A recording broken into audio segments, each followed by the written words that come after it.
Ladies and gentlemen, welcome back to the Graying Jedi podcast. I am Urza Master. Joining me as always, Jedi Master Psyllium Maas and Lord Uther.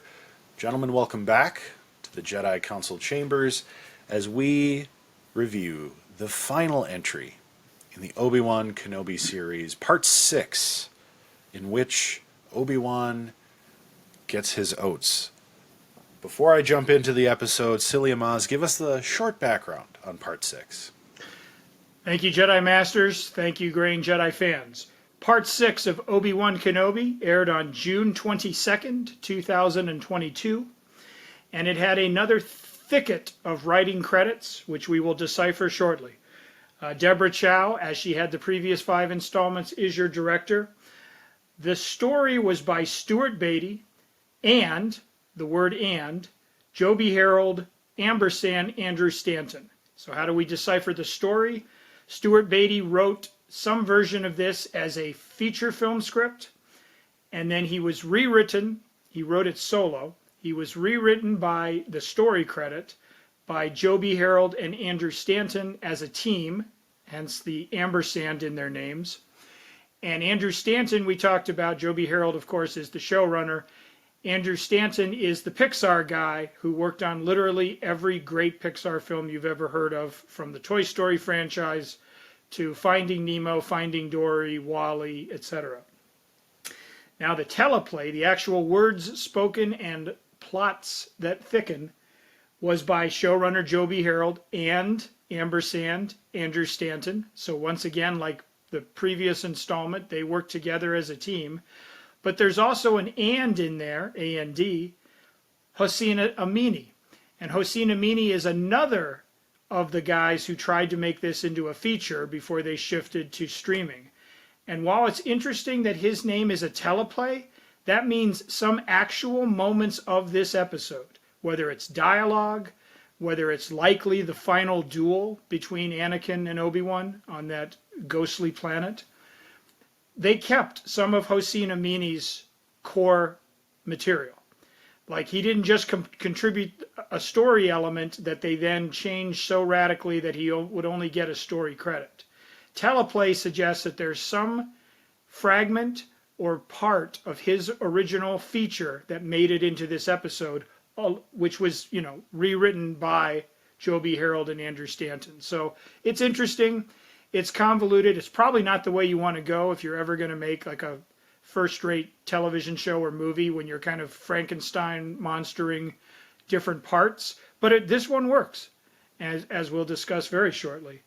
But that is how the episode comes to be. And friends, it's all down to 2 duels, 2 standoffs. One between our 2 protagonist and antagonist, and one showing us the return of Aunt Beru, and she can pack a pistol, with Owen Lars. And I do want to say, before all else, that Deborah Chow and her cinematographer, amazing night footage of the Lars homestead in the end of the last episode and in here. The Lars homestead has its own complicated lore, legacy in Star Wars, obviously, with the burned bodies of a future Beru and Owen, plus our glimpses of it in Attack of the Clones and so on. But I've never seen it look so menacing with the red lights and pushing in slowly with a camera dolly. Like, I thought we were approaching the Overlook Hotel in The Shining. Like, it was just a fantastic, like, reconceptualization of a familiar landmark. And it gave it just a whole, interesting chill there. We had the resolution of the Reva, third sister. We had another glimpse of the Grand Inquisitor. We had a Star Destroyer battle. We love Star Destroyer battles from the original trilogy when they're firing their green turbo lasers. We had Leia and Alderaan and Ian McDiarmid showing up as a hologram. Always good to hear his dulcet tones. We had Mustafar. We had a faithful meeting between Obi-Wan and young Luke, who had like kind of chubby cheeks. I don't know about this Luke in terms of like, will this be Mark Hamill? I thought the young actor they got to play him was fine, but I just thought he had a little jowly. I thought. I guess he's going to have to lose some of that baby fat in a few years when he becomes 19 and wants to go to the Tashi station for power converters. But gentlemen, how do you think this thing wrapped up? This was a full meal, a prequel sequel, if you will, and Ewan McGregor and Hayden Christensen were the anchors. And I don't mean that as that they dragged the show down, but they were the foundation that kept everything moving forward. What say you on Part 6 and the series, Obi-Wan Kenobi? This was beyond all expectations. I think Part 5 was incredible, to the point where I was a little scared when I got to Part 6 the first time around, and I thought, oh boy, are they gonna, is this denouement gonna be just like, bleh, that somehow Obi-Wan's gonna escape, and they've kind of had their confrontations and blah blah blah. The payoff here was, to each independent storyline that's gone on throughout this show, it was perfect. I don't think there was a better way to have done it. Even Reva, her storyline finished up in a way that, I think it was the underrated arc, because I don't know that she was necessary. Like I agree with Uther's kind of comment throughout the series. I don't know that she needed to be there, except to kind of finish out that younglings storyline. And it makes me wonder, like, what does she do next? Because there's another Jedi now, unaccounted for in the original trilogy. Likewise, of course, the Qui-Gon Jinn Force Ghost was fantastic. I mean, unbelievably great. And the showdown with Owen and Beru and Reva demonstrated to me exactly what I think Obi-Wan needed to see. He's not needed there as a guardian, and he really is kind of a magnet for trouble. And I think that it supports how Lars is in the sequel, or I should say the original trilogy. The sequel to the prequels. And I think it plays out really well. But you also can kind of see the conflict on Owen Lars's face when he's, confronted by the whole, you mentioned Ben Kenobi, and it's like, it's just a crazy old wizard, like totally tracks. I think the characterizations, the writing was perfect. They set that whole up great. And it also kind of set him up as like, they're aged by the time we see them. And could they have fought off a bunch of stormtroopers? Probably in their youth, but the fact of the matter is they're taken by surprise by the Empire in A New Hope. And that, it really kind of seals the deal where it's like, I feel really good about that from what this show did. And I was not expecting them to have that kind of payoff for minor characters, right? I also like how it set up the rebellion really well. I thought that was fantastic. And setting up these sort of low-key heroes of just average, everyday Joes out there trying to save people from the Empire. And then Obi-Wan returning to form. The whole get your people to safety, I'll draw them off. I'm going to put myself at risk to save others, the true Jedi way. And of course, there's the penultimate fight between him and Vader that I think we've always wanted to see. The one that we didn't get on the Death Star in A New Hope. Because it didn't have to happen. And that's because they already had it. He's already beaten Vader. He didn't have to kill Vader to have beaten him. And the thing is that now Vader carries with him this chip on his shoulder forever, that I will never get the best of Obi-Wan Kenobi. And the thing is, it makes that scene in the Death Star make so much more sense, that Vader thinks he's going to get his final revenge. When I left you, I was just a boy. Now I've become the master. Like, he's been training this whole time to beat Obi-Wan, and Obi-Wan's like, strike me down, I'll be more powerful than you can imagine. And done. Like, Vader never gets his revenge. And what better way to completely upend the dark side and bring balance to the Force, because Obi-Wan's the chosen one, than to steal all the power out of it. And yeah, of course, there's the whole Luke storyline too. But Leia and the birth of a rebel is the sleeper here, where she's now fully embraced her rebelliousness against the Empire in a new way. Like, she could be just a terror, a childlike terror, like she entered this series with, but now she's like, there is a better way. I can play the system and still rebel and support everything against the Empire. And that was just like the creme de la creme. And I don't like child actors, but this gal who played Leia did a fantastic job. Not only did she come across as like a true blue kid, like at times she was scared, but she didn't do anything dumb like kids generally do. And like we'll talk about in a certain show that just debuted, she played it really cool. She played it very Leia. And I think you see this growth of a bratty kid like Anakin, like Ahsoka, into a refined gray Jedi like Ahsoka. And that just chef's kiss. Like, everything in this episode was a 10 out of 10 for me. Yeah, great writing. I mean, we constantly talk about how that makes such a huge difference.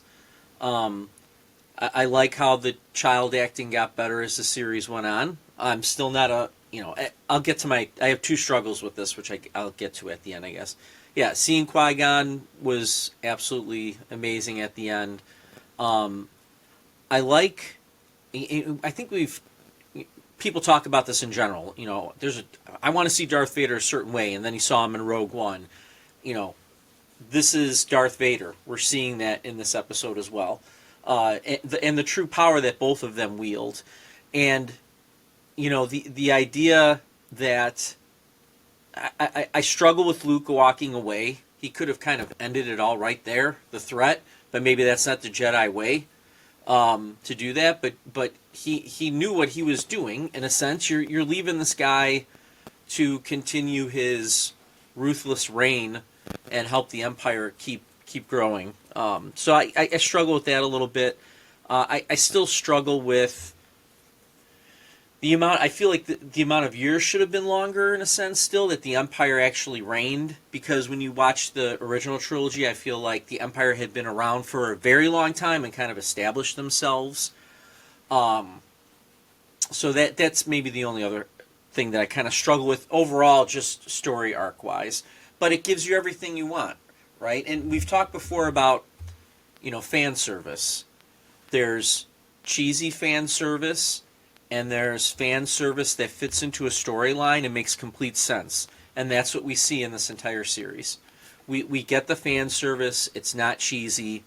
It's spot on. So this just, probably one of the top, I don't know what you guys think, but one of the top episodes in any Star Wars series, and we're starting to get a lot of them, right? That's come out.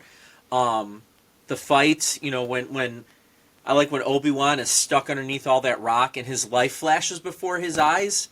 I thought that was pretty cool. And then it lands on Leia, and he pushes everything off. But I also think it shows.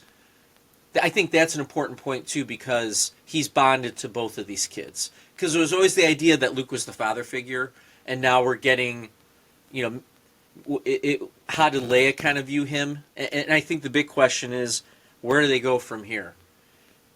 McGregor wants to keep playing this character. Hayden Christensen wants to keep being Vader, which we continue to say that too. This totally resurrects Hayden Christensen as Vader, and he wants to play that role, and he was in the suit, right? And so I think all of that is extremely important. One more thing. We talk about in the original trilogy how the fight is almost clunky between them. Obviously, because Obi-Wan's older. I always wondered how Vader, and I guess maybe he's using the Force, but having that helmet on, not really be able to see his opponent all the time, I feel that he would have been a little clunkier fighting, but this is the Vader that obviously terrorized Jedi and was hunting them down and could do all of these things. And I think, and maybe Psyllium Maas can talk about this, but isn't there some lore in the comic books that talks about why Vader slows down? Like it was either the mechanics weren't working properly or his body wasn't syncing. I thought there was some kind of lore out there that addresses that. But and I'll let you answer that. Overall, fantastic. Yes, 10 out of 10 episode. All right, some really quick hits based on some fabulous discussions from my fellow council members. Number one, Obi-Wan had to let him walk away. I mean, you can't kill out of rage and anger and so forth. And what reinforces that for me, I mean, I've seen this installment, multiple times, and I knew exactly what was coming. I knew exactly what was going to be uttered, as the lines progressed. And I still teared up when Obi-Wan looks at him after the mask is cleaved and he can see the broken Anakin behind it, and he says, "I'm sorry, Anakin. I'm sorry for all of it." I'm going to tear up now. On Mustafar, when they fought, it was out of aggression. There was rage in Kenobi. You were the chosen one. You betrayed everything. You killed younglings. There was a righteous fury in Obi-Wan. He didn't take it to the ultimate level and slay his apprentice, but that's the attitude. Here, that remorse, that sadness, that grief, that's real. And this is the first time he's actually told Anakin, "I'm sorry. I'm sorry for all of it." And then Anakin, Hayden Christensen says, "You didn't do this, Obi-Wan. I'm not your failure. I did this. I killed Anakin Skywalker. I'm Darth Vader." Like there's your moment right there. Now, if you wanted to add, why does he just let him continue on his reign of terror? My only note would have been have Vader be the one buried under the rock. Have Obi-Wan walk away thinking Vader's been entombed, and then after Obi-Wan leaves the planet, Vader struggling because he's injured crawls out of the rock and says, "We're not finished, Obi-Wan, blah, blah, blah." But that's a really minor note on that. As far as the Force lore, it's interesting to see the Emperor's comments with Vader, because in the comics, in the current continuity and the Disney reimagining of it, like those two, the Emperor is the worst boss you can ever have. Like he is constantly undermining Vader. He is constantly taking away like his authority. He's having other like inquisitors and other guys try to assassinate him like on a regular, like he calls it testing. But there is at least 2 points in the comics where he just flat out says, "You are banished, you are a Sith no more, blah, blah, blah."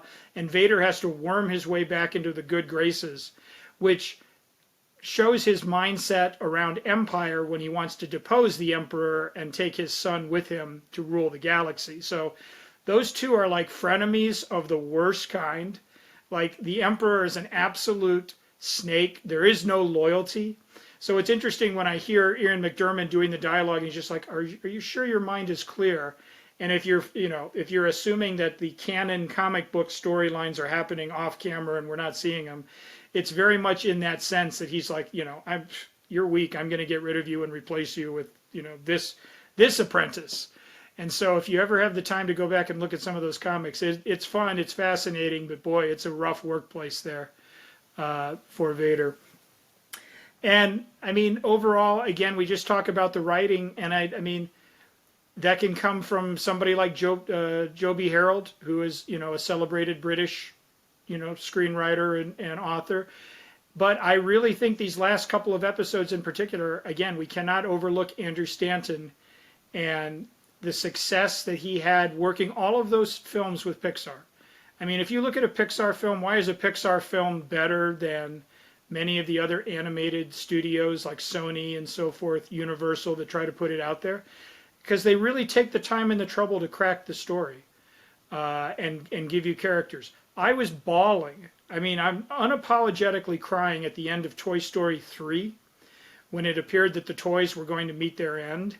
And that's a second sequel to an animated franchise for children. And I'm a grown adult sitting there like crying like E.T. was about to die, which I did as a youth.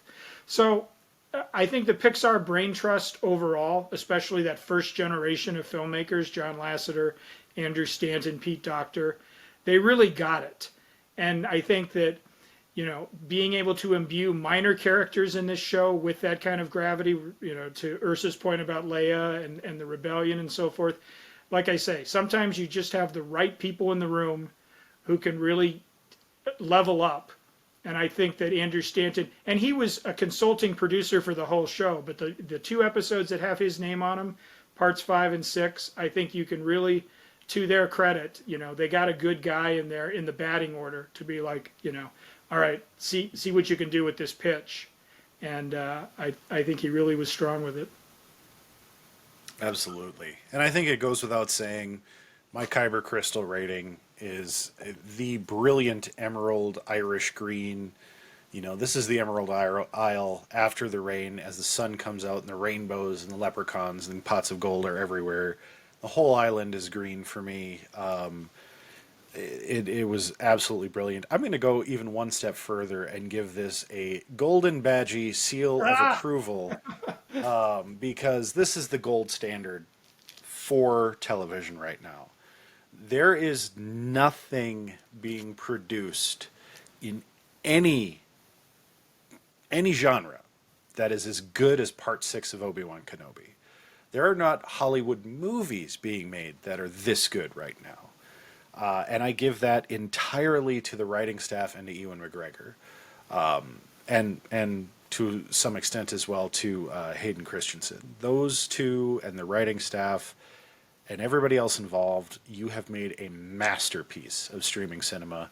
And I hope very much that they do make more seasons of this show, not just one, not just a follow-up. I would love to see Obi-Wan, because what does he do next? He doesn't know. I'd love to see his training with Qui-Gon. I'd love to see him hunting the hunters and being a thorn in the Empire's side. And I do think the reason why Vader doesn't encounter Obi-Wan again is because the Emperor knows if he puts Anakin on the same path as Obi-Wan, there is a chance he will turn back to the light side of the Force, because his heart really isn't in it. He wants revenge, but now it's like, does he really want revenge? So I think the Emperor sends him off on his genocidal rampages, trying to assassinate him because he's like, this guy could be a problem. And meanwhile, Obi-Wan is probably trying to find him, but keeps running into all these other, minors. Not to mention Darth Maul is potentially still out there. I think you've got an extreme potential to make 2, 3, 4 more seasons of this without losing the quality. Because there's so many more stories to tell in that short time period of what is Obi-Wan doing until he becomes, Alec Guinness. Oh, I give this, again, a green, because this really charged me up for some more Obi-Wan. And so, yeah, I'm hoping that we see another series. And the question is, do we need the Skywalkers involved if we get an Obi-Wan Season 2? Do we need to see Luke and Leia again? I don't think so. I think you can just have Obi-Wan going about his business. I also wonder where he stored that ship at that he brought down. He had to have had a ship because he got back to Tatooine, where he had the ship, right? Where did he leave it? That's my question, and that's his way of getting off the planet, would be my guess, if needed in another series. Well, Star Wars has always been my cup of tea, as you know, so we're going to go with a green royal blend. With milk or without, it's a delicious sippable beverage. This was a delicious sip of a prequel sequel for all the reasons. And gentlemen, just to tantalize and tease you and get into copyright trouble with Disney, a second season of Obi-Wan, the clearest, cleanest path is, how does he know to send Luke to Dagobah? The answer, because he's been there. And so Yoda doesn't announce where he's exiling himself to at the end of episode 3. So what is season 2 with Qui-Gon? You would have to have Liam Neeson participate, of course. The Force Ghost of Qui-Gon and the real-life younger Obi-Wan Kenobi have to travel to Dagobah. And what they encounter on the planet are the mysteries of the Force, embodied by that tree, embodied by perhaps spectral others from the Force, however you wanted to play it. But a 6-episode or 5-episode series that basically allows Kenobi to then, later in the saga, tell Luke, yeah, you need to go to Dagobah and train with Yoda. Well, how does he know that? He doesn't. So that means he has to go there, which means we get a revisit of Dagobah and we can explore the supernatural, existential visions of the Force in that. And you don't have to worry about stormtroopers, Skywalkers, Siths. It's literally something that can go deeper into the mysteries of the Star Wars universe and also lay the groundwork for future installments. And my response to that, oh my. Indeed. Now that would be a cameo I'd love to see in a future Star Wars. Little George Takei action. I think there's always a place for crossover cameos. But until we get more Obi-Wan Kenobi, we have another series to visit starting next week on the Graying Jedi podcast as we dive into Disney Plus's recent release of Skeleton Crew. You won't want to miss that, and you won't want to miss it on Disney Plus, dropping weekly on Tuesdays, including the pre-holidays and holidays of the upcoming weeks. To each and every one of you out there, may the Force be with you, always.